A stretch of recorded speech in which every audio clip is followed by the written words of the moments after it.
భూమి కేవలం 5,000తో 605 గజాల భూమిలో 630 స్క్వేర్ ఫీట్ సింప్లెక్స్ హౌస్ కేవలం 36 లక్షలు మాత్రమే. Namaste and welcome to my show from the bottom of the heart in Suman TV, the India's largest digital media platform.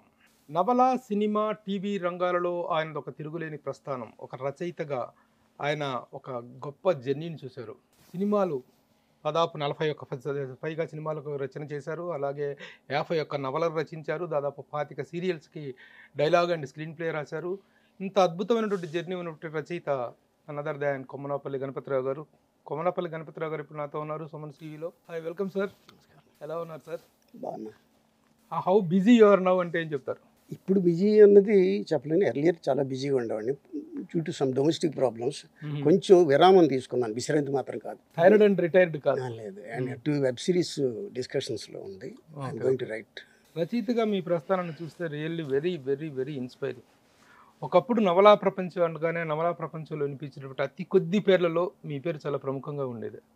రచయితగా నవలా ప్రపంచం నుంచి సినిమాల్లోకి రావటం, సినిమాల తర్వాత సీరియల్స్, ఏ ఒక్క మాధ్యమాన్ని కూడా మీరు టచ్ చేయకుండా వదలలేదు. రచయితగా you have worked out wonderfully. ఎందుకంటే ఒక సీరియల్, ముఖ్యంగా మీరు చేసినటువంటి అభిషేకం సీరియల్ గురించినటువంటి ఒక లిమ్కా బుక్ ఆఫ్ రికార్డ్స్ కూడా అంత 2319 ఎపిసోడ్స్కు మీరు టోటల్గా రచన, solo screenplay that is our Limca book of records. అంతవరకు ఎవరు టచ్ చేయనటువంటి రికార్డు అది. ఇంత ప్రస్థానం చూసిన తర్వాత ఇప్పుడు గ్యాప్ తీసుకోవడానికి కారణం డొమెస్టిక్ ప్రాబ్లమ్స్? డొమెస్టిక్ అంటే వైఫ్ సిక్నెస్తో అంతే. ఆ గ్యాప్ తీసుకున్నా ఉన్నాం. కొంచెం ఇప్పుడు సెటరేట్ అవుతుంది కాబట్టి మళ్ళీ I will come back again అంతే. ఓకే. ఒకసారి ఇన్ని సంవత్సరాలు మీ ప్రస్థానాన్ని ఒకసారి రికలెక్ట్ చేసుకుంటే ఏమనిపిస్తుంది? ఒకటి ప్రభు గారు, పుట్టింది పెరిగింది చాలా ప్యాథటిక్ కండిషన్స్లో నా చైల్డ్హుడ్ గడిచింది. తర్వాత ఒక అనాథగానే మా మేనమామ ఆధ్వర్యంలో ఆయన పెంచి పెద్ద చేస్తే చదువుకొని వాళ్ళ అమ్మాయిని పెళ్లి చేసుకొని ఆ తర్వాత చదువుకున్న దానికి తగ్గట్టు కొంచెం ఉద్యోగ ప్రయాణం. ఆ ప్రయాణంలో నా యాంబిషన్ ఏమిటంటే, నేను నిర్లక్ష్యం చేయబడ్డ చైల్డ్ని. చైల్డ్హుడ్లో నాకంటూ పేరెంట్స్ లేక ఆ నిర్లక్ష్యం చేయబడ్డ కసితో నేనేదో కావాలి, ఏమవ్వాలో నాకు అప్పటికి తెలియదు, ఏదో కావాలని తపన.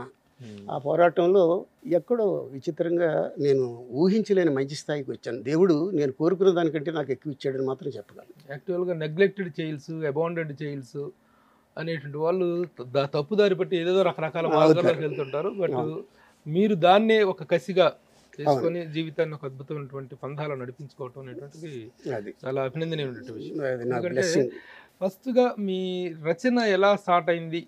రచనా వ్యాసంగం, నవలా రచనతోట, కథా రచనతోట, హౌ యూ స్టార్టెడ్? అంటే కొన్ని నాటికలు రాశా బిగినింగ్లో. హెచ్ఎంటీలో నేను జాబ్ చేసేటప్పుడు కొంతమంది ఫ్రెండ్స్ ఫోర్స్ చేస్తుంటే నాటికలు రాసాను. రవీంద్ర భారతిలో వేసి పోటీలకు వెళ్ళడం కొంతమంది ఫ్రెండ్స్తో. అలా స్టార్ట్ చేసిన జర్నీలో ఇది ఎప్పుడు ఉద్యోగం చేసిన తర్వాత వచ్చి సాయంకాలం మిడ్నైట్ వరకు రిహార్సల్స్, ఈ గొడవలే తప్ప ఇన్కమ్ ఏమీ లేదు. మంచి ఆర్థికమైన వెసులుబాటు కూడా చూసుకుంటాం కదా. సో ఆ టైంలో నాకు అనిపించింది ఏమిటంటే, ఏదైనా కథలు రాస్తే డబ్బులు వస్తాయి కదండి, కథలు కొంచెం రాయడం మొదలుపెట్టాను. అది చాలా నిరుత్సాహంగానే ప్రారంభమైంది. ఆవిడ కథ ఇచ్చి పోస్టులో ఈ చేతితో పంపించండి, తిరిగి వచ్చేసింది. తిరిగి వచ్చేసరికి ఏదో సంథింగ్, నీ చెయ్యి మంచిది కదా, నా చేతితో వేస్తాను, నా చేతితో వేసిన తిరిగి వచ్చేది. సో ఈ పోరాటంలో ఏదో చెయ్యాలని అంతకుముందు కొన్ని ఏదో ఫ్రెండ్స్కి లవ్ లెటర్స్కి నేను సాయం చేసిన అనుభవం ఉండడంతో, సో ఒక అమ్మాయి చెప్పింది, మీరు బాగా పొయిటిక్గా రాస్తారు, కొంచెం ప్రయత్నించండి మంచి రచయిత. ఒక తిట్టుడు కార్యక్రమంలో ఒక అనుభవం వచ్చిన తర్వాత కొంచెం కాన్సన్ట్రేట్ చేసి పొయిటిక్గా రాయడం మొదలుపెట్టి తర్వాత పబ్లిష్ అవ్వడం మొదలుపెట్టాయి. సో అక్కడి నుంచి ఈ కథలకు వచ్చే అమౌంట్ కంటే ఇంకా ఎక్కువ అమౌంట్ రావాలంటే నవల్స్ రాయాలి. ఈ నవల్స్ రాయడానికి అక్కడ ఫస్ట్ పడిలేచే కళ్ళ తరంగానే నవల ఆంధ్రప్రదేశ్కు పంపించాను. పోటీలు పంపిస్తే సాధారణ ప్రశ్నకు అంగీకరించారు. అది అదృష్టం ఏంటంటే, రామోజీరావు గారి సినిమాకి వెరీ ఫస్ట్ నవల్కి అలాంటి అవకాశం దక్కడం. తర్వాత బంగారు బొమ్మ సీరియల్గా వచ్చింది అనుకోండి అది. సో ఆ రకంగా నా మొదటి ప్రయాణం మొదలైంది. 3 సీరియల్స్ హంసధ్వని, ఆంధ్రప్రభలో పడిలేచే కడలి తరంగం, అది బంగారు బొమ్మ అని సీరియల్ వచ్చింది. అది భానుచందర్, రాజశ్రీదేవి, అదే ఈటీవీలో. ఆ తర్వాత హంసధ్వని సీరియల్. ఈ హంసధ్వని సీరియల్ భార్గవరాముడు సినిమా, బాలకృష్ణ గారు హీరోగా. సో ఇప్పుడు డబ్బులు నవలతోనూ అక్కడ కూడా కొంచెం డబ్బులు రావడం మొదలు పెట్టేసరికి డబ్బులు సంపాదించాలని యాభకి ఒక చిన్న మంచి ఫౌండేషను రైటింగ్ అప్పుడు అనగా రచయితగా మీరు ఆంధ్రప్రభలో వేశారు. ఆ రైట్స్ మీద మీకు ఎంత వరకు హక్కు ఉంటుంది? అంటే ప్రభకి ఎంతవరకు అంటే పబ్లిషింగ్ వరకే, ఓకే. వాళ్ళ సర్క్యులేషన్ చూసుకోవడం తప్ప నవల మీద రైట్స్ నావే. నవల మీద రైట్స్ కాబట్టి సినిమాకి ఇచ్చినప్పుడు కూడా మీ పబ్లిషర్కి ఇచ్చేది ఫస్ట్ నవల సీరియల్ గా వచ్చింది, సెకండ్ నవల సినిమాగా వచ్చింది భార్గవరాముడు. థర్డ్ అరణ్యకాండ, అది సినిమాకి వచ్చింది నాగార్జున అరణ్యకాండ. అరణ్యకాండ. ఓకే. సో ఆ టైంలో ఒక మంచి మలుపు. అదే అప్పుడు ఇక నాటక రంగానికి రాయటం మానేసి డబ్బులు మరిగారు బాగా. డబ్బులు కొంచెం అలవాటు, సంపాదన మరిగారు. సంపాదన. Okay okay.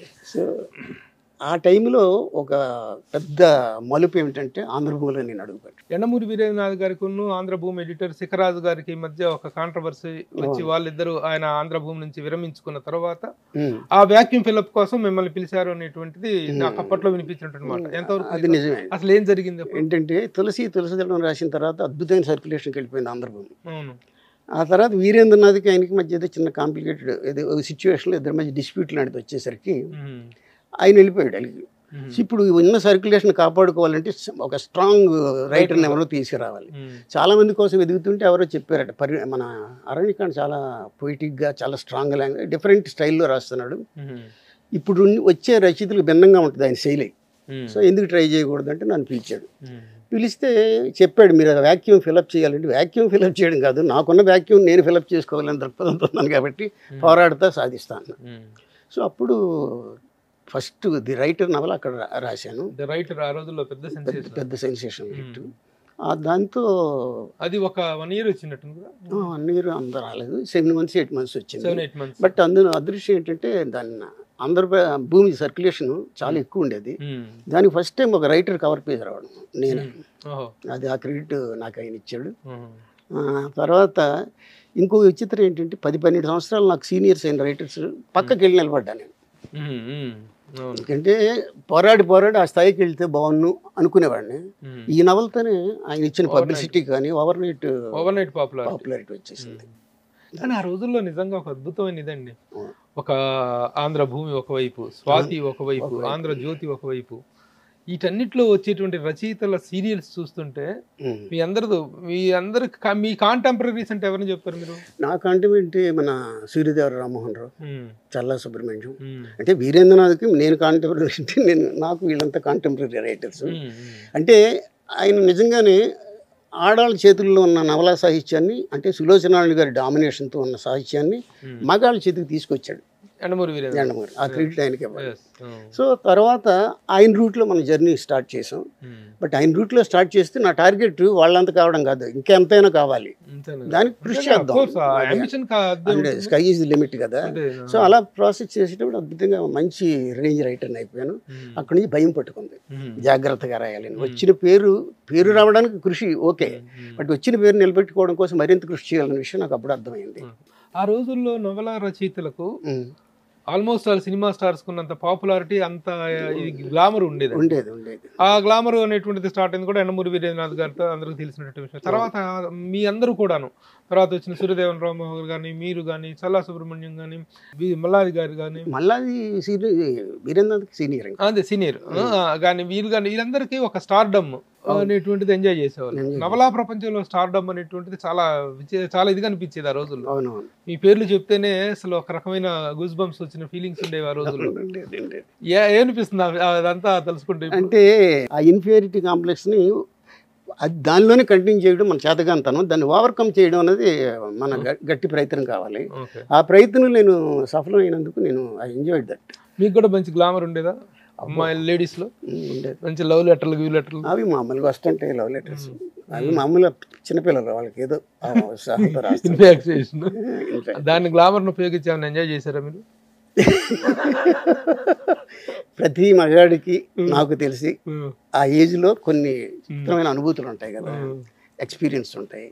అవి కొన్ని ఆఫ్ కోర్స్ ఎవరు దాన్ని కాదనలేము, ఆ వయసు అది. ఆ ఏజ్ లో కొంచెం సరదాగా ఎందులో విపరీతంగా పాపులారిటీ ఆడపల్లనే కాదు మగాళ్ళనే కాదు, అంటే ఒక ఫ్యామిలీ అంటే ఎర్లీ స్టేజ్ లోనే సినిమా రంగంలో కూడా మీరు అవునవును ఈక్వల్ గా జర్నీ చేశారు.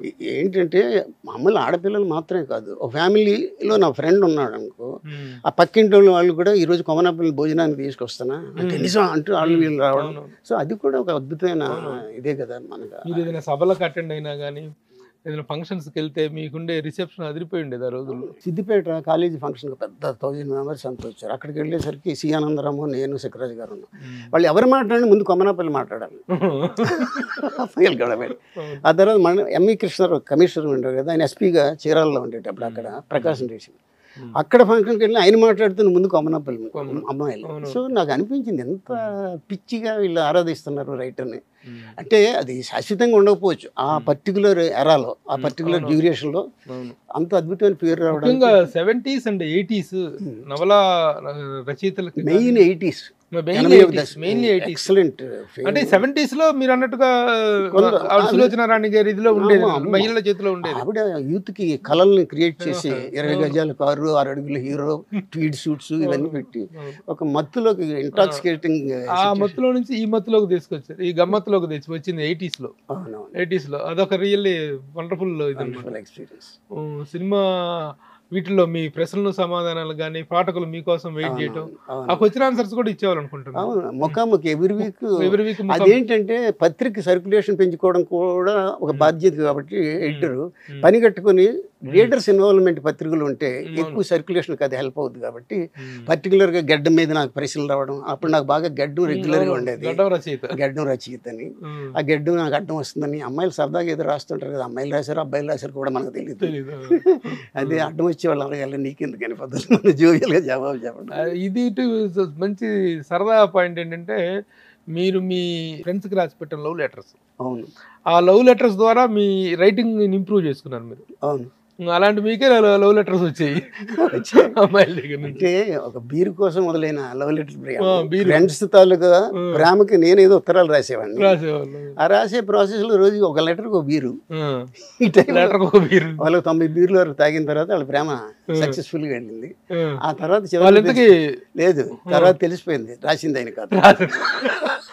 మరి ఆ లవ్ మీకు టర్న్ అవ్వాలి అంటే నన్ను తిట్టింది, దరిద్రుడా నువ్వు మంచి టాలెంట్ ఉన్నాడు, ఏదైనా కథలు రాసుకోవచ్చు కదా, ఆడపిల్లలు తిట్టేసరికి అది నాకు తాటాలు బ్రెయిన్లో ఫిక్స్ అయిపోయింది. సో ఓహో ఎందుకు రాయకూడదు, నాకేమీ చేయడం రాదు ఉద్యోగం తప్ప. ఈ టయానికి మీకు పెళ్ళయిందా? అప్పటికి ఆ లవ్ డేట్స్ టైంలో బ్రహ్మచారులు మేము. బ్రహ్మచారులు అదే బీరు బ్రహ్మచారి రెండు కాబట్టి. తర్వాత పెళ్ళి అయిన తర్వాత మీ శ్రీమతికి తెలిసిందే ఈ లవ్ లెటర్ల వ్యవహారం రాసి పెడతాం. పెళ్ళైన తర్వాత కూడా అమ్మాయిలు ఇంటికి రావడం అంటే కొంచెం పెద్దగా చదువుకోలేని అమ్మాయి కాబట్టి, పైగా మేనకోడలు, చిన్నప్పటి నుంచి నా తత్వం తెలుసు. మా ఆయన పెద్ద రచయిత కాదు, వాళ్ళందరూ రాత్రి 1 o'clock ఫోన్ చేయడాలు, ల్యాండ్ లైన్స్ ఉండి అప్పుడు రాత్రి 1 o'clock ఫోన్ వస్తే నేను మాట్లాడుతుంటే అవతల నా తర్వాత అమ్మాయి మాట్లాడుతూ వీళ్ళ తర్వాత ఇంకొక అమ్మాయి మాట్లాడుతున్నాను. వద్దు మీరు రాయడం మానేయండి, దరిద్రం నేను తట్టుకోలేకపోతాను, మీరు నాకు దక్కుతారు. డబ్బులు వచ్చేటప్పుడు దరిద్రం వద్దు, కొంచెం భాగ్యం, అది దరిద్రం కాదు, కంటిన్యూ చేద్దాం. బట్ వాళ్ళు అలా అభిమానించినప్పుడు మనం రెస్పాండ్ చేయకపోతే అది కొంత నాకు నెగిటివ్ అయ్యే ప్రమాదం ఉంది. ఎంత లిమిట్ వరకు నేను ఉండాలో ఆ లిమిట్ నేను చూసుకొని ఉంటాను, నేను ఇబ్బంది పెట్టనని చెప్పి ధైర్యం చెప్తే. అంటే ఈ రచనలు వ్యాసంగంలో ఉన్న వాళ్ళకి ఎక్కువగా డబ్బు వీటి మీద పెద్ద ఇది ఉండదు, కానీ మీరు కసితోటి డబ్బు కోసమే రాసినటువంటి డబ్బు కోసమే రాశాను. డబ్బు కోసమే అంటే రాసి బాగా పాపులారిటీ వస్తే ఆటోమేటిక్గా పెద్ద రైటర్ అనిపించుకుంటే ఎక్కువ డబ్బులు వస్తాయి అన్నది పాయింట్. నేను పాపులారిటీ అన్నది నాలో ఉన్న ఆ టాలెంట్ని జనాలు యాక్సెప్ట్ చేసేసరికి now I can go this way అనే పద్ధతిలో ఫిక్స్ అయ్యాను. అక్కడ నుంచి వెర్స్టైల్ సబ్జెక్ట్స్, పాముల మీద బ్లాక్ మాంబా, తర్వాత ర్యాబీస్ జబ్బు మీద డాగ్స్ మీద సబ్జెక్టు, ఇవన్నీ రాసేటప్పుడు కథలో సెపరేట్ ఇన్ఫర్మేషన్గా కాకుండా కథలో ఇన్కార్పొరేట్ చేసేవాడిని. సో కథలో అది భాగం ర్యాబీస్ అనే ప్రాబ్లం అది. సో అది కరిస్తే వచ్చి ఒక ఫ్యామిలీ ఎలా డిస్టర్బ్ అయింది అంటే కుక్కలను పెంచుకుంటాం, ఫెయిత్ఫుల్ యానిమల్స్ కాబట్టి, బట్ వాటి విషయంలో కూడా మనం తీసుకోవాల్సిన కనీస జాగ్రత్తల కోసం పాజిటివ్గా ఒక సందేశాత్మకంగా మంచి రొమాంటిక్గా పొయిటిక్గా అన్ని అందులో క్రియేట్ చేసేవాడిని. కాబట్టి అవన్నీ సక్సెస్ఫుల్ నావల్స్ అయిపోయి. కథా రచయితగా ఎన్ని కథలు రాశారు? కథా రచయితగానే 10 కథలు రాసి ఉంటాయి, 10-12 కథలు. తర్వాత నావల్గా ప్రమోట్ అయిన తర్వాత కథలు వదిలేశారు. కథలు వదిలేసాను. ఎప్పుడైనా స్పెషల్ ఇష్యూస్ ఉంటాయి కదా, దీపావళి సంచికలు వాటి రిక్వెస్ట్ చేస్తే ఒక కథ అర్జెంట్గా రాసి. నాటకాలను వదిలేశారు. నాటకాలు ఒక్కొక్క మెట్టి ఎక్కేసి ఒక్కొక్క దాన్ని వదిలేసుకుంటే సినిమాల్లోకి వచ్చిన తర్వాత నవలలు రాయటం తగ్గించారు? నవలలు రాయడం తగ్గించలేదు, నవలలు కంటిన్యూ చేశా. ఒక స్టేజ్కి వచ్చాక ఇటు హెచ్ఎంటీ జాబు, ఇటు నవలలు కొంచెం సినిమాలతో పాటు సీరియల్స్ కూడా మొదలయ్యాయి, టీవీ సీరియల్స్. సో దాంతో ఈ బిజీలో కొన్ని కథ, కొన్ని స్క్రీన్ ప్లే, కొన్ని డైలాగ్స్ ఇవన్నీ రాసుకుంటూ హెచ్ఎంటీ ఉద్యోగం, మళ్ళీ ఇంట్లో రావడం, ఇవన్నీ చాలా సాధారణంగా ఒక స్టేజ్కి వచ్చిన తర్వాత ఈ ఉద్యోగాలన్నీ వదిలేస్తుంటారు సినిమా ఫీల్డ్లో. కానీ ఏంటంటే మీరు ఆ ఉద్యోగాన్ని పట్టుకుని ఎలా పట్టడానికి కారణం ఏంటి? అంటే ధైర్యం లేక. సినిమా ఇండస్ట్రీలో నేను కంటిన్యూస్గా సక్సెస్ ఉంటుందని ధైర్యం లేక. అదే ఇది ఇక్కడ ఎప్పుడే అది public sector, central government job. అది వదిలేసి ఇక్కడికి వస్తే అటు ఇటు అయిందంటే ఏది ప్రాబ్లంలు పడతాననే ఫీలింగ్తో రామ్ గోపాల్ వర్మ అడిగాడు, మన గురుగారు దాసరి గారు అడిగారు, మనీ వచ్చి కదా మీ అంత ధైర్యం నేను చేయలేని గురించి, నేను ఇలాగే ఉంటా, మీరు పిలిచినప్పుడు వస్తాను, వీలైతే రాస్తాను, మళ్ళీ నా ఉద్యోగం. కానీ వృత్తి ప్రవృత్తి మధ్య బాగా నలిగిపోయి ఉంటారు. బాగా నలిగిపోయాను, బాగా సఫర్ అయ్యి ఉంటారు. బాగా సఫర్ అయ్యాను. సఫర్ అయినా అది ఎంజాయ్ చేశాను. ఆ సఫరింగ్ కూడా ఒకసారి ఎంజాయ్మెంట్ అవుద్ది, ఎందుకంటే మనం ఏ రిజల్ట్ ఆశిస్తున్నామో అది దక్కినప్పుడు అది డెఫినెట్గా ఎంజాయ్మెంట్ అవుతుంది. ముఖ్యంగా నవలా ప్రపంచంలో మీ గ్రోత్ అనేటువంటిది కూడా చాలా ఇన్స్పైరింగ్. వీడేవాడండి బాబు నిన్న కాక మొన్న వచ్చి ఈ స్థాయికి వెళ్ళిపోయాడు అనేటువంటి ఒక ఐబ్రో లిఫ్టింగ్ అనేటువంటిది జరిగింది ఆ రోజుల్లో. నాకు కూడా కొంతగా గుర్తుంది లేలగా. సో అది ఇన్స్పైరింగే కాదు, కొంచెం అసూయ దేశాలను కూడా నింపింది. దీనికి అనుబంధంగా ఇంకో ప్రశ్న ఏంటంటే, సమాజంలో ఉన్న కుళ్ళు కుతంత్రాలు, అసూయ, ద్వేషాలు వీటన్నిటిని రకరకాలుగా విశ్లేషించేటువంటి వాళ్ళు రచయితలు. ఒక్కొక్క విలువల్ని, మానవతా విలువల్ని కానీ, లేకపోతే స్నేహం, అభినందన, ఆప్యాయత, వీటన్నిటిని చెప్పేటువంటి ఒక గొప్ప వ్యక్తి సమాజంలో రచయిత. కానీ ఆ రచయితలలో ఉన్నన్ని రచయితలు, ముఖ్యంగా ఈ నవలా ప్రపంచంలో ఉన్నన్ని రాజకీయాలు, కుళ్ళులు, కుతంత్రాలు, కుట్రలు మరి వేరే రంగంలో కూడా కనిపించమన్నంత ఇదిగా అనిపించేది ఆ రోజుల్లో. నిజమేనా? అది ఎంతవరకు నిజం? అది మీ పాయింట్ ఆఫ్ వ్యూలో ఎంతవరకు? నా పాయింట్ ఆఫ్ వ్యూలో కూడా నాకు ప్రత్యేకించి ఇది చాలా అప్లికబుల్, నాకు ఎక్కువ వర్తిస్తుంది. ఎందుకంటే చాలా దశాబ్దాలుగాను లేకపోతే కొన్ని సంవత్సరాలుగాను బాగా రిజిస్టర్ అయిపోయి ఎస్టాబ్లిష్ అయిన రైటర్స్ అందరూ సడన్గా ఎవడో పక్కకు వచ్చి కొంచెం పోటీగా నిలబడ్డాడంటే కొంచెం కొద్దిగా షాక్ అవుతారు. నా ఇచ్చిన షాక్ కొద్దిగా చాలా ఎక్కువగా. సో తర్వాత నెక్స్ట్ నవల్ తర్వాత విపరీతం గట్టి చూసేసరికి కొమ్మన పెళ్ళిపోతారు ఈ ఫాలోయింగ్. అంటే ఇవి ఒక రకంగా నేను ఎప్పుడు అది పట్టించుకోలే, బట్ అవకాశం వచ్చింది కాబట్టి నేను కాన్సన్ట్రేట్ చేస్తుంటే వీడిని ఎలా తొక్కేయాలనేది కొంతమంది రచయితల్లో ఒక ఆలోచన బయలుదేరి దానికి ఒక పెద్ద వ్యూహాలు, పథకాలు ఇవన్నీ వేస్తుంటే ఇది ఇందులో ఒక రైటర్ జాలిపడి, పాపం నువ్వు ఇంత ప్రయత్నిస్తే కానీ నీకు అటు పబ్లిషర్స్ నీ బుక్స్ పబ్లిష్ చేయరు, ఎడిటర్స్ కూడా నేను యాక్సెప్ట్ చేయరంటే భయం వేసింది. బట్ నేను ఎడిటర్స్ అంతతో వాళ్ళు ఏమైనారు, వీళ్ళంతా రీడర్స్ మీ వెంట ఉన్నంతకాలం మేమేం ఆపలేమండి, మిమ్మల్నే కోరుకుంటాం, మీరు ఎందుకు భయపడతారంటే వీళ్ళందరూ నేను ఏం చేయాలో నాకు అర్థం కాలే.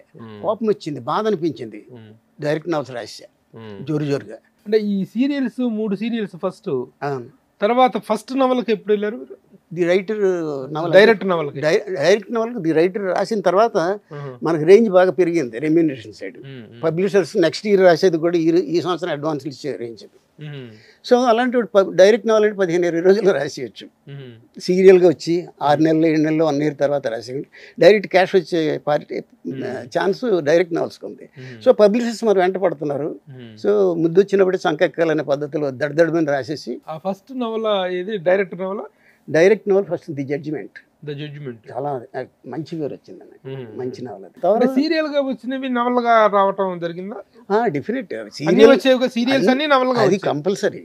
సీరియల్ గా ఇక్కడ పత్రికలు కొంత డబ్బు ఇస్తారు, పబ్లిషర్ మరింత ఎక్కువ డబ్బులు ఇస్తాడు. అది కూడా ఇన్ని వేలకి ఇన్ని కాపీలకి ఇంత అని. బట్ నేను మొత్తం లైఫ్ టైం రైట్స్ లాగా అందరికి ఇచ్చేసి మొత్తం ఎక్కువ డబ్బులు కలెక్ట్ చేసి అలా కలెక్ట్ చేయబట్టి I could purchase flat in Ameerpet.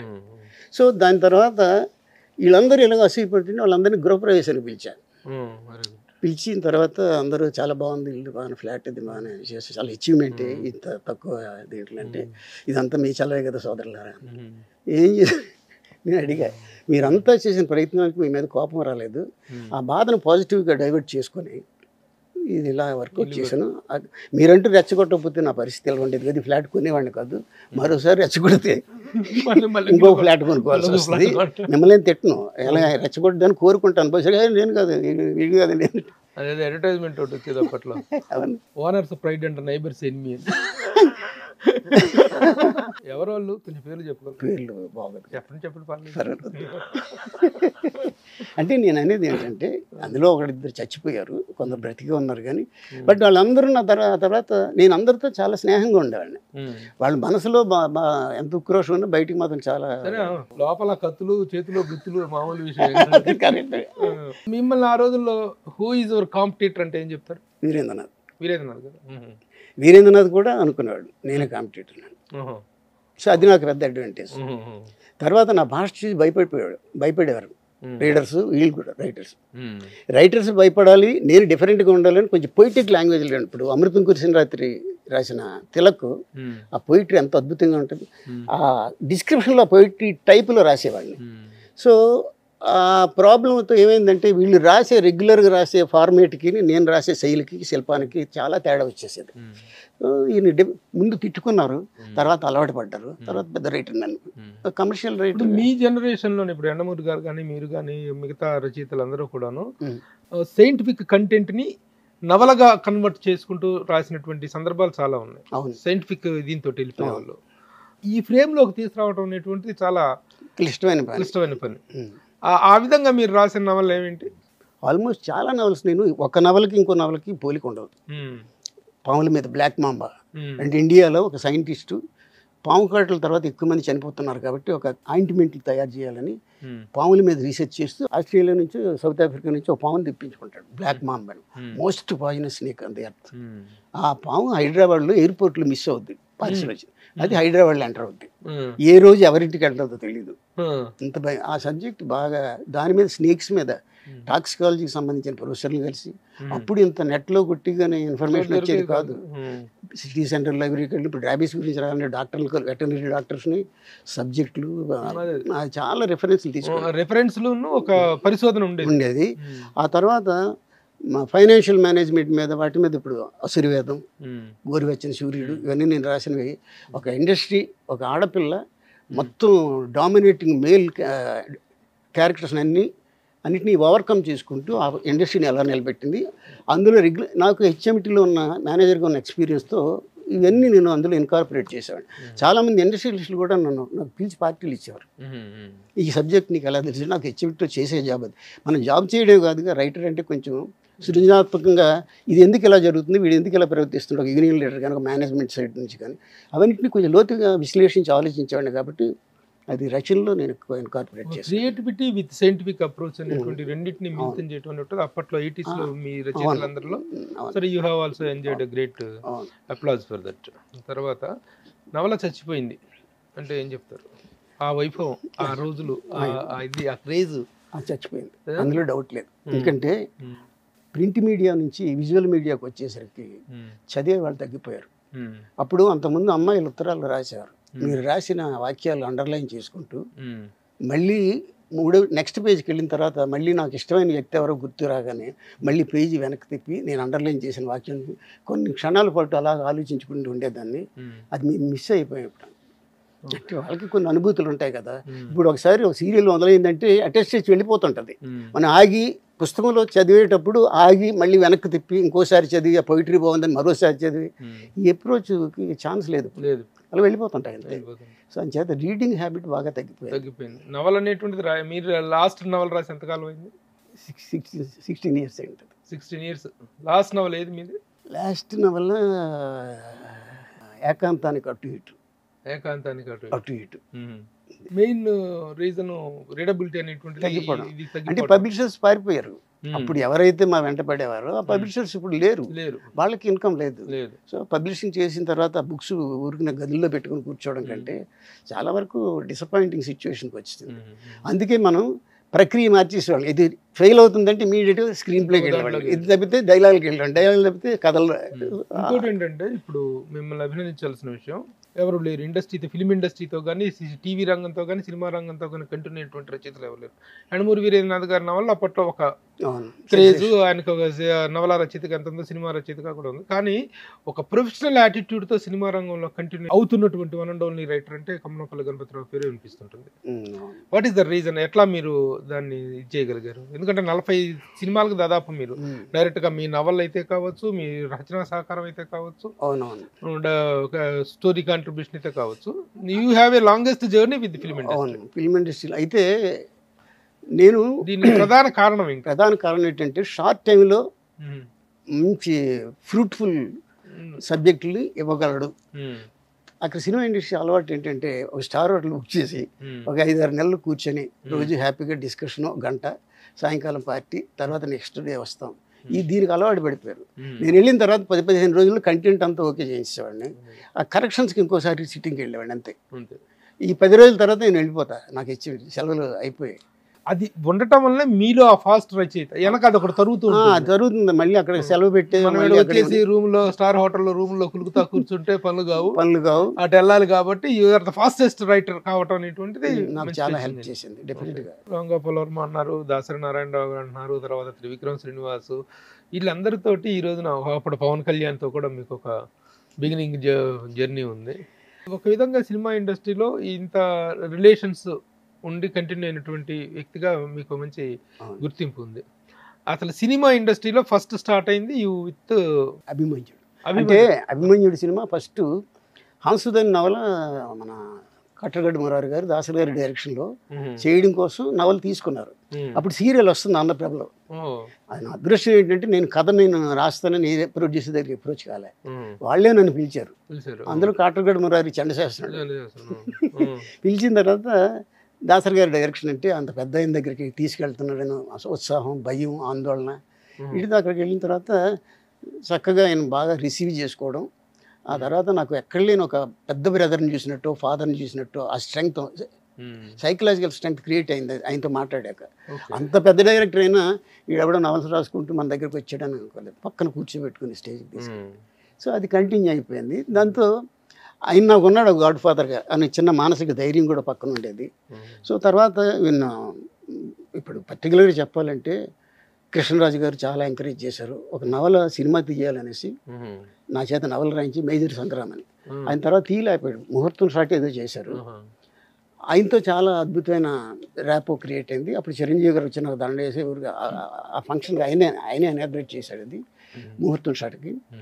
So ఇవన్నీ జరిగిన తర్వాత నేను ఒకటే అనుకున్నాను, ఈ పెద్దవాళ్ళతో కలిసినప్పుడు అక్కినేని నాగేశ్వర గారితో, కలెక్టర్ గారు అబ్బాయి రాసినప్పుడు కానీ ఇలాంటి మహానుభావులతో పరిచయం అన్నది నేను ఎప్పుడూ ఊహించుకోలేదు. నా చైల్డ్హుడ్ నుంచి కూడా ఎప్పుడైనా సినిమా యాక్టర్ని చూస్తానా, చూస్తే సరిగ్గా తాకితే ఎలా ఉంటుందని ఫీలింగ్లో ఉండేవాడిని. అలాంటి అందరితో నేను చాలా బాగుండేవాడిని. కారణం వాళ్ళ బలహీనతలతో కావడం, వాళ్ళ బలాలు ఏమిటో తెలుసుకుని అవే మాట్లాడేవాడిని. నాకు ఎప్పుడు భజన చేయడం అనేది ఎక్కడ అలవాట్లేదు. ఆయన బలాన్ని చెప్పేవాడిని. తర్వాత వాళ్ళ దగ్గర ఎలా ఉండకూడదో తెలుసుకున్నా, ఎలా ఉంటే వాళ్ళు ఇష్టపడతారో తెలుసుకున్నా. ఇది కూడా ఒక లెర్నింగ్ ప్రాసెస్.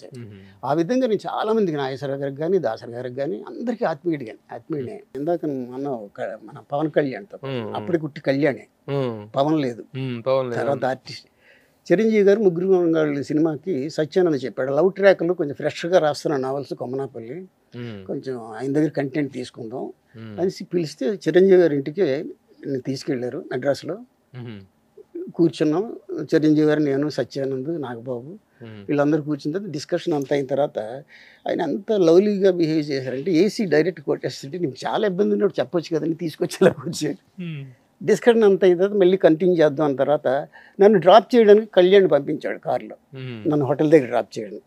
అప్పుడు నేను అడుగుతున్నాను, మీరు ఏమవ్వాలనుకుంటున్నారు, మీ బ్రదర్ ఇంత పెద్ద హీరో కదా అంటే ఆర్టిస్ట్ని అవ్వాలనుకుంటున్నాను. అప్పటికి కాలేదు కాలే ముగ్గురు మనగాల టైం, ముగ్గురు మనగాలు అప్పటికి ఇంకా కాలే, ఊరికే డ్రాప్ చేసేవాడు కళ్యాణ్. ఇప్పుడు పవన్ కళ్యాణ్. మీ అంబిషన్ ఏమిటి, మీరేం కావాలనుకుంటున్నారు కళ్యాణ్ అంటే, ఎప్పటికైనా ఆర్టిస్ట్ అవ్వాలనుకుంటున్నాను అని. అంటే కొంచెం అవుతాడు ఆయన అనిపించేది. బట్ ఈ రోజు ఆయన పరిస్థితి అప్పట్లో అసలు ఒక ఇది లేదు, చాలా చిన్న వయసు చిన్నపిల్లలు కూడా చాలా చిన్నపిల్లడుగా ఉండేవాడు. ఫేస్ లో కూడా మెచ్యూరిటీ కానీ ఇది కానీ కనిపించేది కాదు. అవును. ఆ తర్వాత ఇప్పుడు ఎక్కడికో కలిసారా తర్వాత ఎప్పుడైనా? లేదు, మళ్ళీ కలాలి. అలాగే త్రివిక్రమ్ శ్రీనివాస్ కూడా ఈ రోజున ఒక రచయితగా, ఒక దర్శకుడుగా ఎక్కడికో వెళ్ళిపోయినటువంటి గురూజీ అనే స్థాయికి వెళ్ళిపోయాడు. తనతో కూడా మీకు ఒక జర్నీ ఉన్నట్టుంది. ఉంది. ఎట్లా ఏంటంటే, నేను హెచ్ఎంటీలో జాబ్ చేస్తూ సినిమాలకు రాసేటప్పుడు నావల్స్ ఎక్కువ రాసేవాడిని కదా. ఇతను నావల్స్ చదివి అలవాటు ఎక్కువ త్రివిక్రమ్ శ్రీనివాస్కి. సో ఆ నావల్స్ చదివిన తర్వాత అక్కడెక్కడో అడ్రస్ అది చూసుకొని మన అమీర్పేట మా ఇంటికి వచ్చేవాడు. అబ్బాయిలో అంత టాలెంట్ ఉందని కూడా నాకు తెలియదు. నేను ఎందుకు అబ్బా నా దగ్గర కాదు, నా వల్ల కాదు అంటే, మన ఆర్టిస్ట్ సునీల్ కమెడియన్ ఉన్నాడు కదా, కామెడీ ఆర్టిస్ట్ సునీల్, ఈయన ఫ్రెండ్. ఆయన వాళ్ళ బ్రదరు అపార్ట్మెంట్కి ఇంజనీర్, కొనుక్కున్న అపార్ట్మెంట్కి. దానికి జిఎస్ఎన్ రాజు గారిని చనిపోయాడు ఆయన. ఆయన తీసుకొచ్చాడు త్రివిక్రమ్ శ్రీనివాస్. ఏదో ఒకటి ఇప్పించాడు సార్, భీమవరం నుంచి వచ్చాడు, కష్టపడుతున్నాడు అంటే. అందాక ఏం చేద్దాం అంటే, ముందు ఏదైనా సరే ఎక్కడైనా అసిస్టెంట్ డైరెక్టర్ కానీ అంటే, మీకు తెలిసి గోపిచంద్ దాసరి గారి దగ్గర అసోసియేట్. సో మెరుపు సినిమాకి అప్రెంటిస్గా చేర్పించాను. అప్రెంటిస్గా చేర్పించేసరికి అది కొన్నాళ్ళు చేసిన తర్వాత మళ్ళీ అక్కడేదో కొంచెం ఇబ్బందులు వచ్చాయి. అది చిన్న బడ్జెట్ సినిమా. నా దగ్గరికి వచ్చి రైటర్గా అంటావు, నువ్వు ఎంఎస్సీ చేస్తుంటే నీకు ఇబ్బంది కదమ్మా, నువ్వు ఆలోచించుకో, ఇది మంచి ఇండస్ట్రీ కాదు, ఇక్కడ నువ్వు ఉన్న క్వాలిఫికేషన్ తగ్గట్టు పైకి గోల్డ్ మెడలిస్ట్. సో అంటే, లేదు సార్ నేను రాస్తాను. నువ్వు ఎప్పుడైనా రాసావా, పబ్లిష్ అయ్యాయి అంటే ఏమీ లేదండి. మరి పబ్లిష్ కాకుండా రైటర్కి ఎలా చెప్పుకోగలరు? ఇప్పుడు నేనంటే ఏదో కొన్ని రాశాను కాబట్టి ఈయన రైటర్ అనుకుంటారు. అంటే ఏం చేయమంటే, కథ రాసి పట్టుకురాను. నువ్వు రాయగలవు లేదు నేను చూడాలని.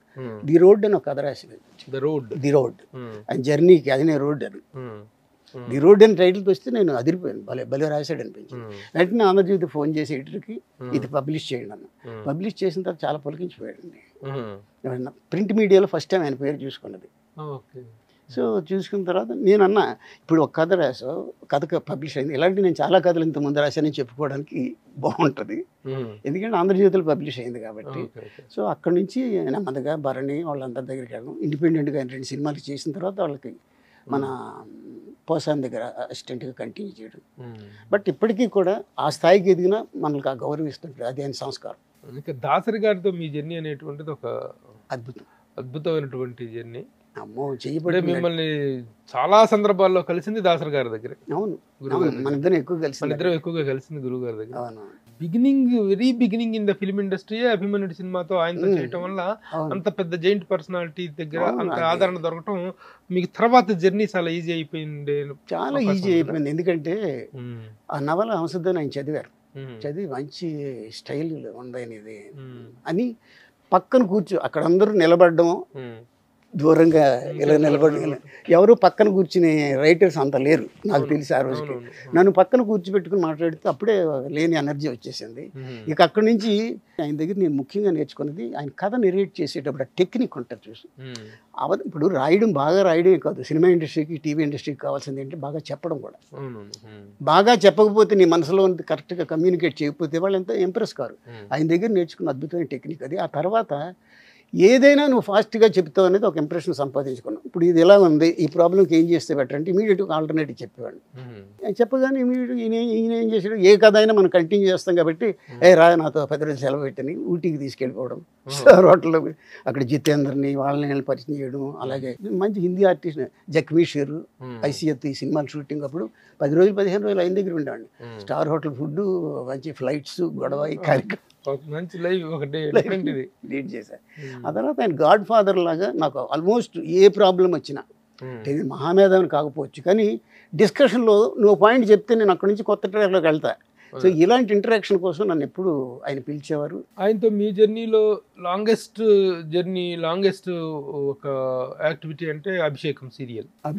అభిషేకం సీరియల్ మీరు సినిమాలో ఏమేం చేశారు ఆయనతో? సినిమా అంటే చాలా వరకు అభిమన్యుడు సినిమా ఒకటే ఫస్ట్ పిక్చర్. ఆ తర్వాత మామూలుగా డిస్కషన్ కాంట్రిబ్యూషన్స్ వెళ్ళాడు అంతే. ఆ తర్వాత ఏంటంటే అభిషేకం సీరియల్తో చాలా రోజులు అప్పుడు పద్మ గారు కూడా అన్నారు ఎక్కువ రావాలి ఈ సీరియల్, ఎక్కువ రోజులు రావాలి, నా పేరు ఎక్కువ రోజులు కనపడాలి. పాపం ఆవిడ నిజంగానే ఆ రోజు ప్రయాణం మొదలుపెట్టేటోడు. సీరియల్ అన్నది సినిమాకి డిఫరెన్స్. 70-80 సీన్లు రాసే సినిమాకి ఒక 10,000 సీన్లు రాసే డైలీ సీరియల్కి చాలా శ్రమ ఉంటుంది. ఒక సమస్య తీరిపోతూ ఇంకో కొత్త సమస్యను క్రియేట్ చేస్తే తప్ప ట్రాక్ కంటిన్యూ కాదు. అలాంటి ప్రయత్నంలో నేను సక్సెస్ఫుల్గా వెళ్ళాను. ఆయన బాగా ఇష్టపడేవాడు. ఎప్పటికప్పుడే ఏదో అల్లుతుంటాడు కొమనాపల్లి అని. నన్ను ప్రేమగా అనేవాడు గణ మహాక కాళిదాస్.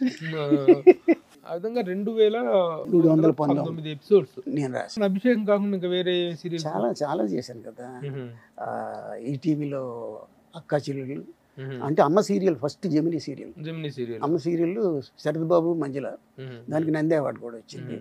ఆ తర్వాత అక్కా చెల్లెలు శ్రీ విద్య వాళ్ళు పెద్ద ఆర్టిస్టులు. తర్వాత అపరంజి మన కిరణ్ కుమార్ జెమినీలో పెద్ద నాగబాబు వాళ్ళు చేశారు స్క్రీన్ ప్లే. సో ఎక్కువ స్క్రీన్ ప్లే రైటర్గా బాగా రిజిస్టర్ అయిపోయాను డైలీ సీరియల్స్లో. డైలాగ్ రైటింగ్ ఎప్పుడు చేయలేదు? చేశాను. చేసిన తర్వాత అది రోజు రాయాలి, నెలంతా రాయాలి. ఒక ఆర్టిస్ట్ రాలేదంటే మళ్ళీ సీన్ మళ్ళీ రిపీట్ చేయాలి. ఈ బాధ కంటే ఒకేసారి స్క్రీన్ ప్లే రాసి ఇచ్చేస్తే నెలకు సరిపోయేటట్టు. అప్పుడప్పుడు కరెక్షన్స్ కోసం పిలుస్తారు తప్ప బాగా ఫాస్ట్గా ఆలోచించేవాడికి స్క్రీన్ ప్లే ఇచ్చి, అసలు ఆలోచించడం పెద్దగా లేనివాడికి మోస్ట్ డిఫికల్ట్ ఆ స్క్రీన్ ప్లే. ఎందుకంటే ఒక సినిమాని కానీ సీరియల్ని కానీ ఎక్కడికో తీసుకెళ్ళేది, ఎక్కడికో అధపాతాలను దిగజార్చేది స్క్రీన్ ప్లే. అంటే అంచేత ఆ ఏరియాలో నేను చాలా స్ట్రాంగ్గా నిలబడ్డా స్క్రీన్ ప్లే విషయం. ఇప్పుడు సినిమాలో దాదాపు 40 సినిమాలకు దాదాపు మీరు వర్క్ చేశారు కదా. వీటిలో what is the highest successful films అంటే ఏంటి? సక్సెస్ రేట్ ఎంత? 75% సక్సెస్ రేట్ ఉంది. ఆ తర్వాత అందులో బాగా సక్సెస్ఫుల్ సినిమాలు అంటే మొండమూడి పెంకిపెళ్ళం విజయశాంతి ఉంది. తర్వాత కలెక్టర్ గారు అబ్బాయి నాగేశ్వర నాగార్జున. తర్వాత గోవింద రామ్ గోపాల్ వర్మ. ఇది కాకుండా ఆయన సక్సెస్ఫుల్ సినిమాలు గాయం కానీ మనీ కానీ నా కంట్రిబ్యూషన్ చాలా ఎక్కువ ఉంది. మనీ ప్రొడ్యూస్ చేసిన తర్వాత 1 year పక్కన పెట్టేశారు వాళ్ళకి ధైర్యం లేక. అప్పుడు నన్ను ఒకసారి పిలిచాడు, తీసుకెళ్ళాడు. నేను వంశీ, కృష్ణవంశీ, శివనాగేశ్వరరావు తను కూర్చుని. ఫస్ట్ హాఫ్ నాకు బాగా నచ్చిందంటే ఆశ్చర్యపోయారు. సెకండ్ హాఫ్ చాలా చండాలంగా ఉందన్న. ఏంటంటే ఒక డాక్యుమెంటరీ లాగా ఉంది. దాన్ని ఇంట్రెస్టింగ్గా ఏ క్యారెక్టర్ని అయితే బ్రహ్మానందం క్యారెక్టర్ సెకండ్ హాఫ్లో లేదు. అదే సినిమాకి ఆగిపోయింది. అదే క్లైమాక్స్ వరకు నేను ఆ క్యారెక్టర్ అలా డ్రైవ్ క్రియేట్ చేసేసరికి అది ఇమీడియట్గా షూట్ చేసేటప్పుడు నేనే సీన్లు రాశాను. 21 scenes ఎంతో నేను సెకండ్ హాఫ్లో రాస్తే మంచి అద్భుతమైన పేరు వచ్చింది. సో మా ఇద్దరి మధ్య రిలేషన్షిప్ బాగా పెరిగింది. మన రామ్ గోపాల్కి నాకు రామ్ గోపాల్ వర్మతో కలెక్టర్ గారు అబ్బాయి రాసినప్పటి నుంచి తెలుసు. అవును తెలుసు. అప్పటికి నోరు విప్పకుండా ఒక మూల సైలెంట్గా కూర్చునే విద్యార్థి, స్టూడెంట్ లాగా ఉండేవాడు. తర్వాత ఎప్పుడైతే మా ఇద్దరి మధ్య ఇంటిమసీ పెరిగిందో ఆ తర్వాత లామిరెట్ వాళ్ళ ఫాదర్ తీసుకుని కృష్ణరాజు గారి కొడుకు కదా వచ్చేసేవాడు. మీ ఇద్దరం కలిసి ఎక్కడెక్కడో తిరిగేవాళ్ళని. నైట్ కాటేజ్ 1 బ్యాక్ సైడ్ రాళ్ల మీద కూర్చొని బీరు కొడుతూ సబ్జెక్టులు సినిమాలు డిస్కస్ చేసినప్పుడు తెలిసింది చాలా ఒరేషియస్ రీడర్ అని. చాలా ఇంగ్లీష్ నావెల్స్ గురించి వాటి గురించి నా నావెల్స్ గురించి డిస్కస్ చేసేవాడు. బట్ అద్భుతమైన బ్రెయిన్ అనేది ఆ రోజు నాకు అర్థమైంది. పబ్లిసిటీ తీసేయడానికి మీరు టచ్లో లేరా? ఉన్నాను, టచ్లో ఉన్నాను. శివాలో మీ కంట్రిబ్యూషన్? శివాలో ఏమీ లేదు. అయితే మళ్ళీ రంగీలలో ఉంది. రంగీలాకి 2 days తయారు చేసిన కదా. అంత సైలెంట్ రామ్ గోపాల్ వర్మ ఈ రోజు ఎంత వైలెంట్ అవడానికి కారణం ఏంటంటే ఆ రోజులో పబ్లిసిటీ అంటే పడేదాను. మన జర్నలిస్టులు ఎవరైనా అడిగి కొంచెం ఇంటర్వ్యూ కావాలండి శివ తర్వాత తెలుసు కదా మీకు తెలుసు దాక్కుని వాడు లోపల వద్దు రావు గారు ఇచ్చేవాడు కదా. వర్మతో ఇంటర్వ్యూ అంటే ఆ రోజుల్లో చాలా గగనం అన్నా కూడా ఒక పెద్ద కష్టం అచీవ్మెంట్. ఈరోజు ఎంత ఓపెన్ అయిపోయాడంటే మరి ఏమైందో తనకు నాకు అర్థం కాదు. అంత అంతర్ముఖుడిలా ఉండే మనిషి ఇప్పుడు ఓపెన్ అయిపోయి ఇష్టం వచ్చేట్టు పిచ్చి పిచ్చి ఇంటర్వ్యూలు ఇస్తున్నాడు. బాధపడతాం తప్ప ఓకే ఆయన యాటిట్యూడ్ ప్రకారం ఆయన నేను చేసేది కరెక్ట్ అనుకుంటాడు కాబట్టి మనం రెస్ట్రిక్ట్ చేయలేము. అప్పట్లో మీ ఇదిలో ఒక మెమరబుల్ ఇన్సిడెంట్ అంటే ఏం చెప్తారు? సినిమా ఫీల్డ్లో ఎక్కువ కాన్సన్ట్రేట్ చేయరెందుకు అనేవాడు నన్ను. ఎందుకు కానంటే నాకు ఇష్టం లేదండి, సెలవులు ఉండాలి కదండి. సెలవులు ఏంటంటే వదిలేసి వచ్చేయడం మనిషి అంటే ఆయనకి జీతం 1800 ఎంతో ఏదో చిన్న కంపెనీలో పనిచేసాడు.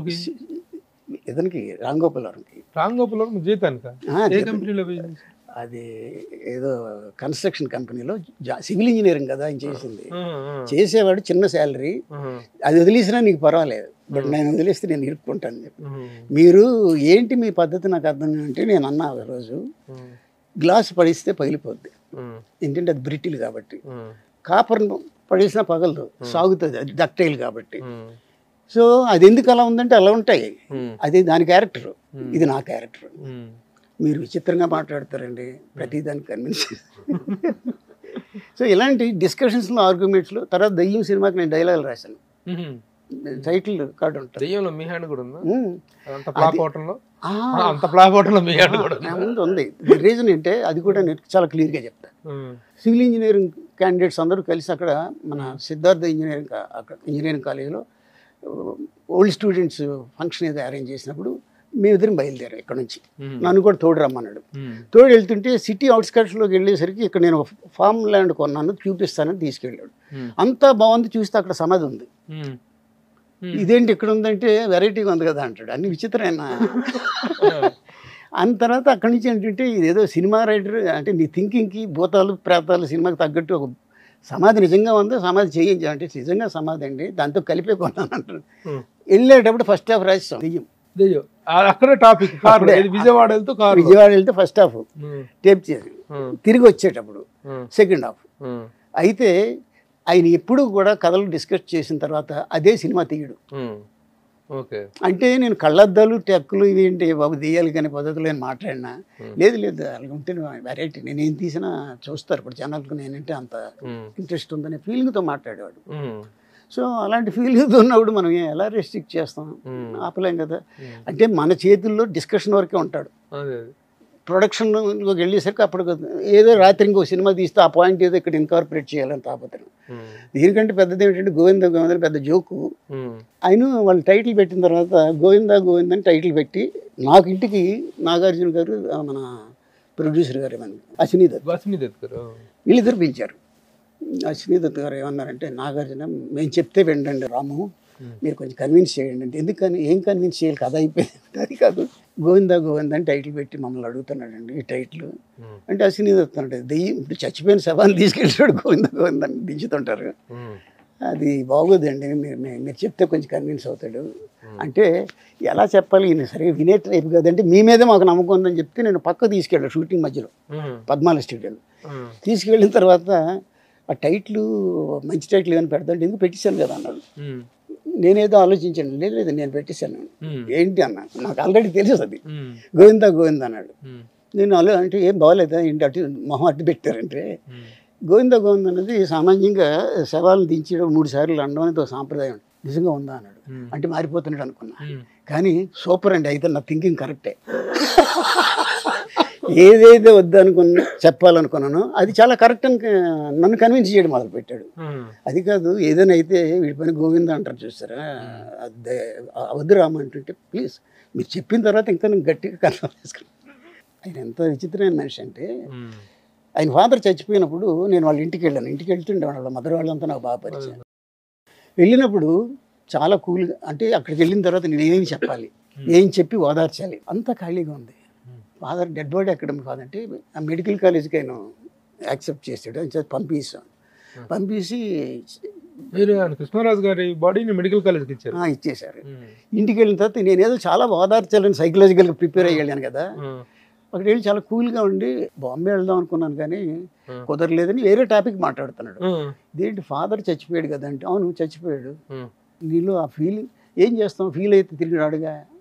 చాలా కాళ్ళు దీని మీద పెట్టి కుర్చీలో కూర్చొని మాట్లాడుతుంటే అప్పుడు అనుకున్నాను, చాలా డిఫరెంట్ క్యారెక్టర్, ఈయన చాలా భయంకరమైన క్యారెక్టర్, దీంతో కంటిన్యూ చేయడం కూడా ప్రమాదకరమైన క్యారెక్టర్.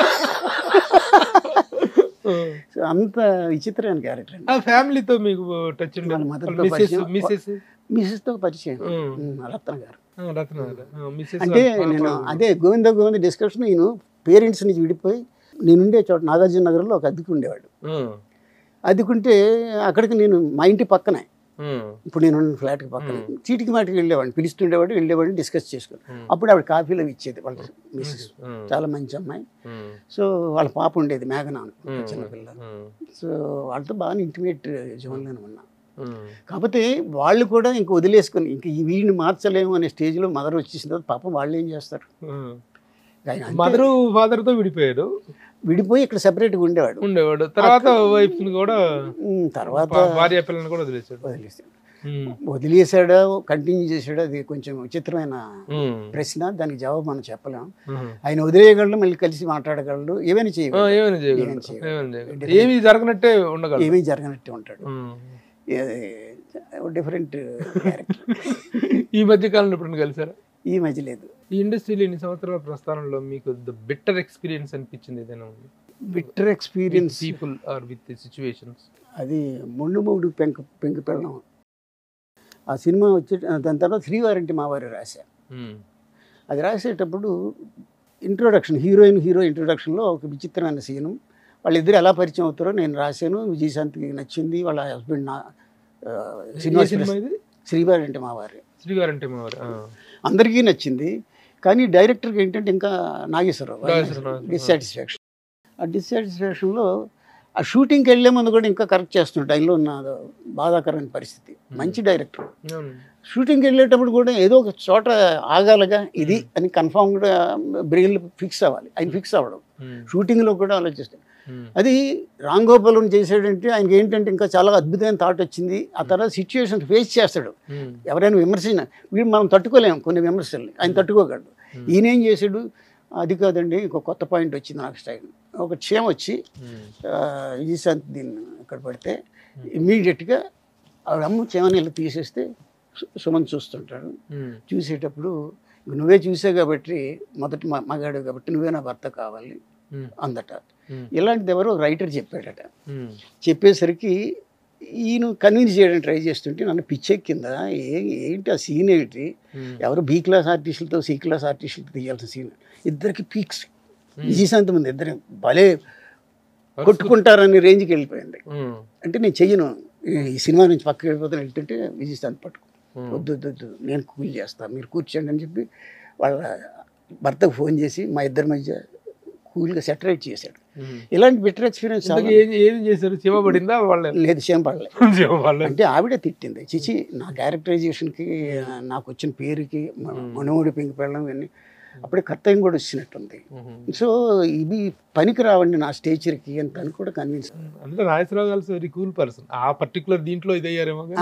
నాగేశ్వరరావు చాలా మంచి వ్యక్తి. కాకపోతే ఏంటంటే భయం, రిజల్ట్ ఏమవుద్దు అని కంగారు పడిపోతుంది. అభిషేకం అన్ని ఎపిసోడ్స్ చేసిన తర్వాత 5,000 ఎపిసోడ్స్ పైగా వెళ్ళింది కదా. అవును. మీరెందుకు 2000 అంటే 319 అంటే ఎందుకంటే అప్పటికే ఎక్కడైనా కథ అయ్యేటప్పుడు ఒక కొత్త క్యారెక్టర్ని తీసుకొచ్చి కథకు లింక్ చేస్తుంటాం. ఎన్ని జనరేషన్ మార్చాలి, ఎన్ని కొత్త క్యారెక్టర్లు తీసుకురావాలి, నాకు అప్పటికి డ్రై అయిపోతుంది బ్రెయిన్. ఇంకా సాగదీయాలి అంటే సాగదీయడం కాదు, ఇంట్రెస్టింగ్ మంచి రేటింగ్ వచ్చేది, మంచి పేరు వచ్చింది. కానీ అంతకు మించి నేను ముందుకు వెళ్తే నేను ఫెయిల్ అవుతానేమని చిన్న భయం పట్టుకుంది. అందుకే నాకు నేనుగానే విత్డ్రా అయిపోవచ్చు. తర్వాత 5,000 ఎపిసోడ్స్ కంటిన్యూ అయింది కదా. మీరు వేసిన బీజం, మీరు వేసినటువంటి వెళ్ళింది అది తర్వాత బెస్ట్ కంటిన్యూటీ అనిపించిందా మీకు? అంటే నేను తర్వాత చూడలేదు, బట్ బెస్ట్ కంటిన్యూటీ కాకపోతే ఈటీ యాక్సెప్ట్ చేయరుగా. 5,000 ఎపిసోడ్స్ దాదాపు దాటిపోయింది కదా. చాలా. ఇక ఫైనల్ గా ఇప్పుడు ప్రజెంట్ ఇక కొమ్మనాపల్లి గణపతిరావు గారు అన్నిటిలో సక్సెస్ అయ్యారు. ఒక రైటర్ గా వండర్ఫుల్ సక్సెస్, ఒక సినిమా రైటర్గా, కథా రచయితగా, సీరియల్ రైటర్గా, 3 రంగాల్లో కూడా, నవల రంగంలో, సినిమా రంగంలో, టీవీ రంగంలో, ఈ మూడిట్లో అద్భుతమైన పేరు తెచ్చుకున్నారు. Most successful and most comprehensive career చూశారు మీరు. ఇప్పుడు ఇక హౌ యూఆర్ గోయింగ్ టు, పిల్లలిద్దరు ఫ్యామిలీ విషయాలకు వస్తే అబ్బాయిలు ఇద్దరు సెటిల్ అయ్యారు. 2 అబ్బాయిలు కదా? 2 అబ్బాయిలు. ఏం చేస్తున్నారు? పెద్దోడు బెల్జియంలో. ఏం పేరు? కళ్యాణ్ చక్రవర్తి. బెల్జియంలో సిటిజన్. Belgium citizen. వాడు ఫ్యామిలీ వాడు సాఫ్ట్వేర్ ఇంజనీరే. రెండోవాడు సాఫ్ట్వేర్ ఇంజనీర్, ఇక్కడే ఉంటాడు. ఇన్ఫోసిస్లో ఎంప్లాయ్మెంట్. ఇద్దరికి పెళ్లిళ్ళు అయిపోయింది, పిల్లలు ఉన్నారు. తాత అయిపోయారు. సో విశ్రాంత జీవితం కాదు, ఇంకా రాస్తా. ఇప్పుడు ఇంకా రెస్ట్లెస్ ఫీల్ అవుతున్నారు. ఇప్పుడు వెబ్ సిరీస్ కి ఆల్రెడీ అడిగారు, అది డిస్కషన్ లో ఉంది. అసలు రాయడం అలవాటు అయిన తర్వాత చచ్చేదాకా ప్రశాంతంగా ఉండలేం. అదొక ఎడిక్షన్ లా తయారవుతుంది. రాయకుండా ఉండలేం, ఏదో ఒకటి రాయాలి. రాయిపోతే పిచ్చెక్కినట్టు ఉంటుంది. అలాగే నా లైఫ్ లో పెద్ద మేజర్ చేంజ్. ఎక్కడికి మిగిలింది తాయారమ్మ బంగారయ్య లాగా మీరు మీ శ్రీమతి గారిది సొంత మేనరికం కాబట్టి బాగా ముట్టికాయలు పడతాయి. మేనకోడలు కదా, వాళ్ళ ఇంట్లో పెరిగాను, ఆ చనువు ఉంటారు కదా. ఏదో మీరేదో ఇంటర్వ్యూలో చెప్పినట్టుగా చాలా చనువు, చాలా ఇదైనటువంటి ఇంటిమేసీ అంటే నాకు ఎవరు లేనప్పుడు మా అమ్మమ్మ పెంచింది కొన్నాళ్ళు, తర్వాత మేనమామ పెంచాడు, మా మదర్కి బ్రదర్. ఆ పెంచినప్పుడు అక్కడ వాళ్ళ ఇంట్లో నేను మమ్మల్ని ఒక ఆర్ఫన్ లాగా వాళ్ళు చెప్పిన పనులు చేసుకుంటూ చదువుకుంటూ ఉంటుంటే జాలిపేట ఒక క్యారెక్టర్ నా దగ్గరికి వచ్చేది. ఆ క్యారెక్టర్ చాక్లెట్ ఇచ్చేసి నేను కంటతడి పెట్టుకుంటుంటే చాక్లెట్ ఇచ్చేది. వాళ్ళ అమ్మ నాన్నలు చాలా అపూర్వంగా చూసుకుని చాక్లెట్ ఇస్తే ఒక చాక్లెట్ నాకు ఇచ్చేది. ఇచ్చేసిన తర్వాత అలా జాలీగా చూసేది అనమాట. మళ్ళీ వెళ్ళిపోయేది. మళ్ళీ ఇంకోసారి ఇంకో చాక్లెట్ ఇస్తాను చిన్నపిల్లగా. నేను తను ఎత్తుకుని హాస్పిటల్కి అక్కడికి నేనే తీసుకెళ్ళినవాడిని. తర్వాత ఆవిడే భార్య అయినప్పుడు అప్పుడు ఒరే అని పిలిచేది. ఇప్పుడు ఏమైంది నేను పిలిపించే వరకు ఆ డ్రైవ్ వల్ల జాగ్రత్తగా హ్యాండిల్ చేశాను. రచయితగా కొంచెం పాపులారిటీ వచ్చింది. ఏమి అరే ఊరే అంటే పరుగు పోద్ది అని బదిలీ ఆడుకున్నారా? ఏం పేరు? లక్ష్మి. లక్ష్మి గారే లక్ష్మి మీకు. సో నేను మిస్ అయిన మదర్ ఎఫెక్షన్ అంతా తన దగ్గర పొందగలిగాను. That is my great. ఈ ఇన్స్పిరేషన్ తో అబాండెంట్ చైల్డ్ గా ఉన్న దీంతో మీరు నాని నవల రాసింది. ఎగ్జాక్ట్లీ. అంటే చైల్డ్హుడ్లో నేను ఏదో మిస్ అయ్యాను, ఆ మిస్ అయింది చూపిస్తూ వాడి తర్వాత ఒక తాత మూలంగా ఎలా డ్రైవ్ తీసుకుని మానసికంగా ఆ చిన్న వయసులోనే ఎంత ఎదిగాడు అన్నది మంచి సబ్జెక్ట్. నాని ఒకటి నేను రాసిన వాటిలో. నా చైల్డ్ సినిమాగా రాలేదు, వచ్చిందిగా మన కృష్ణమోహన్ రెడ్డి, పెద్ద మెజరబుల్ ఫీల్డ్. మన నాని టైటిల్ ఏంటి? నాని టైటిల్ నాని. మన గురుగారి దగ్గర కృష్ణమోహన్ రెడ్డి యాక్చువల్గా ఇంజనీర్ గారు అడిగారు సబ్జెక్టు, పినిశెట్టి రవిరాజ అడిగితే నేను వాళ్ళకి ఇద్దాం అనుకుంటే భగవద్గీతలో నేను అవకాశం వచ్చింది, ఈ సినిమా నేను చేసుకుంటాను, నాకు మొదటి అవకాశం అదే పడితే ఇచ్చేసా. ఆ తర్వాత ఎంత దారుణం అయిందో అది ప్రాక్టికల్. ఎవరు క్యారెక్టర్ చేసింది? చరణ్ రాజు ఎవరినో పెట్టాడండి, అదే చిన్నపిల్లడిని ఎవరినో పెట్టాడు. ఏం లేదు అసలు, అది సినిమా కాదు, సీరియల్ కంటే అద్దానుగా తీసాడు. హీరో కృష్ణ గారితో కూడా మీకు మంచి ఇది ఏంటి చెప్పండి వార్త? అంటే హీరో కృష్ణ అంటే ముద్దుపేట సినిమాకి నేను కథ మాటలు, PC Reddy direction. PC Reddy గారు అది కథ చెప్పేటప్పుడు అప్పటికే ఆయన సూపర్ స్టార్, ప్రొడ్యూసర్ కొత్తాడు, కృష్ణ గారు కథ చెప్పాలి అన్నాడు. నేను అసలు సినిమా ఇది చేయి భయం, నా కృష్ణ గారి దగ్గరికి వెళ్ళాలంటే కొంచెం పెద్ద హీరో జంక్ ఉంటుంది కదా వాళ్ళకి. నేను ఎంత గొప్ప రచయితనో, ఎంత పెద్ద నవల రచయితనో అన్నది జనాలకు కొద్దో గొప్ప తెలుసు, కానీ కృష్ణ గారు తెలియదు కదా. కానీ అదృష్టం ఏంటంటే విజయ నిర్మల గారు నవల్స్ బాగా చదువుతున్నారు అప్పటికి. సో నా గురించి చెప్పినట్టు ఉంది, పలానా రోజు కొమ్మనపల్లి వస్తున్నారు మీకు కథ చెప్పడానికంటే పద్మావతి స్టూడియోలో షూటింగ్ అవుతుంది ఏదో పిక్చర్, వెళ్ళి కథ చెప్తుంటే సార్ షార్ట్ రెడీ అని పిలిచారు. బ్రేక్ అయింది, మళ్ళీ వెళ్ళి వచ్చాడు. ఇందాక ఎక్కడి వరకు వచ్చింది అని మళ్ళీ, సార్ దండం పెడతాను, మీలాంటి పెద్ద వ్యక్తి కలుసుకోవడం నా అదృష్టమే, కానీ మొత్తం గంటన్నర టైం ఇస్తే మీకు చెప్తా, లేకపోతే ఈ కథ నేను చేయను. ఏంటి అంతలా మీరు అంత డెసిషన్ తీసుకోవడం ఏం బాగోలేదు, ఆపండి అని గ్రీన్ రూమ్లోకి వెళ్ళిపోయాడు. తీసుకెళ్ళి 1.5 hours షూటింగ్ ఆపేసాడు. ఇనీస్ ఓకే అన్నాడు సబ్జెక్ట్. షూటింగ్ ఆపేసి గ్రీన్ రూమ్ లోకి వెళ్ళిపోదాం, అక్కడ చెబుతారు కానీ అన్నాడు. అంటే వాళ్ళు ఎందుకు గొప్పవాళ్ళు అయ్యారంటే, సో అవతలాంటి తాలూకు మానసికమైన హింస. అంటే ఆయన చాలా పెద్ద స్టార్ అయ్యి ఉండొచ్చు, ఒక రచయితగా ఇలా బ్రేకులు వస్తే నేను ఆ ఫ్లో బ్రేక్ అవుతుంది, ఎమోషనల్ గా చెప్పలేను సార్, దయించి నాకు ఎప్పుడైనా మీరు వీలైనప్పుడు గంట టైం ఎక్స్క్లూజివ్గా నాకు ఇవ్వండి అంటే ఇచ్చాడు ఇమీడియట్ గా. అంత మంచి మనసు ఆయన కూడా, కృష్ణ గారు కూడా అంత wonderful experience. So congratulations for a wonderful journey. Thank you very much. మీరు ఇప్పుడు కొత్తగా ఎంటర్ అవుతున్నటువంటి వెబ్ సిరీస్లో కూడాను మంచి అద్భుతాలను సాధించాలి, మంచి సక్సెస్ సాధించాలి. మళ్ళీ అగైన్ కొమ్మనాపల్లి గణపతిరావు గారు అనేటువంటి రచయిత ఈ 3 రంగాల్లో కూడా సాధించిన విజయాలు ఎప్పటికీ అలా చిరస్థాయిగా ఉండిపోతాయి. ముఖ్యంగా మా గురువు గారు దాసరి నారాయణరావు గారితో ఒక అద్భుతమైన జర్నీ. ప్రతి ఒక్కరితో మీరు చెప్పినటువంటి మీ అనుభవాలు అన్నీ అద్భుతమైన experiences. So keeping all these in view, wish you a very success and all the best, sir. Thank you. Thank you. అలాగే మన పరిచయంలో కూడా అద్భుతమైనటువంటి స్నేహం ఉంది. చాలా సంవత్సరాలు మన మధ్య పరిచయం ఉంది. అందుకే ఈరోజు ధైర్యంగా వచ్చేసాను. అప్పుడు ప్రభు నాకు తెలుసు కాబట్టి. అప్పుడు ప్రభు అంటే ప్రెస్ మీట్లోను ప్రభు ఉన్నాడంటే కొంచెం అలర్ట్ అయ్యారు అందరూ. ఎందుకు ఇంత అలర్ట్ అవుతున్నంటే ఎవరూ అడగని ప్రశ్న ఏదో ఒకటి అడిగి వాళ్ళని కంగారు పెట్టి నేను మొన్న ఫోన్ చేసింది, బాబు ముందే ప్రిపేర్ అవుతావు, నీ వల్ల నిన్ను ఫేస్ చేయడం వల్ల కాదు. ఇప్పుడు ఎంత ప్రేమగా చెప్పావు ప్రేమగా, ఎందుకంటే అది వేరు, మీడియా వేరు, ఇది విజువల్ మీడియా. ఇది విజువల్ మీడియా, మన నలుగురు చూస్తున్నారు, మన ప్రతి మాట ప్రతి ఎక్స్ప్రెషన్ ఆల్సో స్పీక్స్. కాబట్టి we need to be careful, మీడియాకి తగ్గట్టుగా ఉండాలి. అవును చెప్పావు, కాబట్టి ఆ ధైర్యంతోనే కూర్చోండి. Wonderful experience. Thank you thank you very much.